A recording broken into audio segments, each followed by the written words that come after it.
Bado tuko Tanga na ziara ya kamati ya mafunzo ya makatibu wakuu pamoja na viongozi mbalimbali ambao tumekuja kutembelea. Nzuri zaidi nimekutana na hapa kwenye chuo hichi. Chuo hiki kinasimamiwa na wakala wa mafunzo ya mifugo LITA.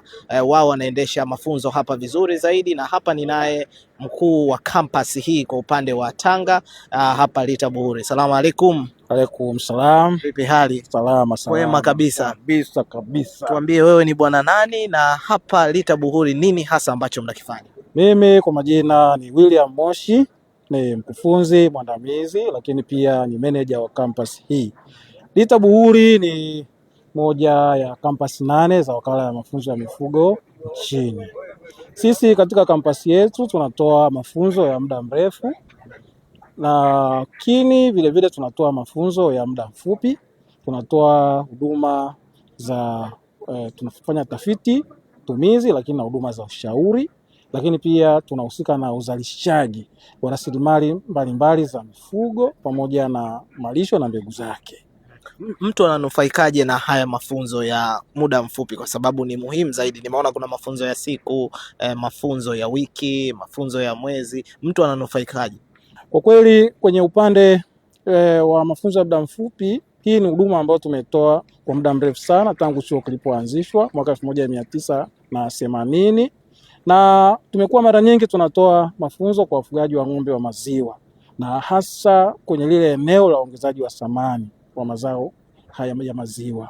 Kwa mfano, tumekuwa tukiwafundisha umuhimu wa kuchakata maziwa na thamani ya kuchakata maziwa haya. Kwa mfano, lita moja ya maziwa inauzwa shilingi 1000 kabla haijachakatwa, lakini itakapochakatwa na kuwa maziwa mtindi thamani yake inaongezeka mara 2. Lakini wanapokwenda kuchakata na kutengeneza yogurt, thamani yake inakwenda hata mara 4 ya ile thamani ya awali. Kwa hiyo wakati ule ambapo maziwa yamekuwa ni mengi na pengine bei imeshuka, wafugaji wetu wanapopata maarifa haya kupitia mafunzo tunayotoa, wanaweza pia wakaendelea kupata faida na wakaona umuhimu wa kuendeleza ufugaji. Watu wanajiungaje kwa ufupi zaidi? Watu wa kawaida, mfugaji wa kawaida kabisa anataka aje ajifunze hapa, anajiungaje? Wakaribisha watu kutoka Zanzibar. Kama chuo au kampasi tuna utaratibu wa kutangaza nafasi zetu au fursa za masomo, kwanza kupitia website ya wakala, lakini kupitia account za mitandao ya kijamii. Tunayo TikTok LITA Buhuri, tuna LITA Buhuri Facebook, tuna Instagram. Kule kuna matangazo ya shughuli zetu na kozi zetu, lakini pia tunatumia media mbalimbali. Kwa mfano, tunatumia vyombo vya redio kutangaza nafasi hizo, na hata wadau mbalimbali katika maeneo mbalimbali, hususani wanafunzi waliopita hapa katika maeneo mbalimbali wanaendelea kutangaza chuo chetu.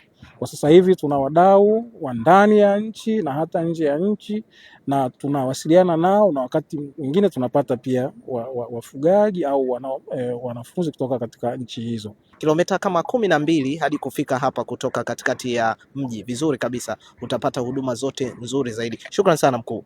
Hongera sana kwa kazi.